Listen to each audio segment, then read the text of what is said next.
मग काय नमस्कार मित्रांनो, स्वागत आहे आपल्या आजच्या नवीन ब्लॉगमध्ये.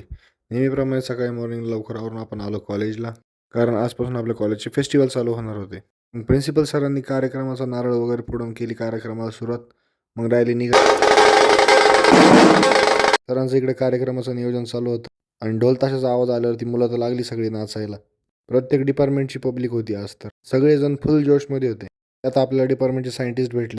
मग काय हे सगळं आवरतच मग रॅली निघाली. सगळ्या डिपार्टमेंटची मुलं आणि मुली फुल जोशमध्ये नाचत होते, कारण आज आता पहिलाच दिवस होता सायन्स फेस्टिवलचा. काय एवढी नाचत गाजत आणलेली ही रॅली आपण कॉलेजच्या ऑफिससमोर एंड करून पोस्टर प्रेझेंटेशनचं उद्घाटन वगैरे करून आपण आलो पोस्टर प्रेझेंटेशन बघायला. आपल्या डिपार्टमेंटच्या मुलांनी देखील यामध्ये पार्ट घेतला होता. मग काय कॉलेजची सायन्स रॅली वगैरे संपून आपण आलो आपल्या संगमनेरच्या एक्सपोला. सफायर एक्सपोला आल्यावरती आपण काय मस्त थोड्या वेळ हिंडलो फिरलो. आपला मित्र म्हटला गाडी घ्यायची, मग काय त्याला गाडी वगैरे घेऊन आपण आलो बाहेर. मग काय हे सगळं आवरून आपण निघालो जिमला आल्यानंतर थोडे वर्कआउट सेशन कंप्लीट करून आपण आवरून निघालो घरी. हेच करून आपल्या दिवसाला लागतो पूर्ण विराम. बोला जय श्रीराम.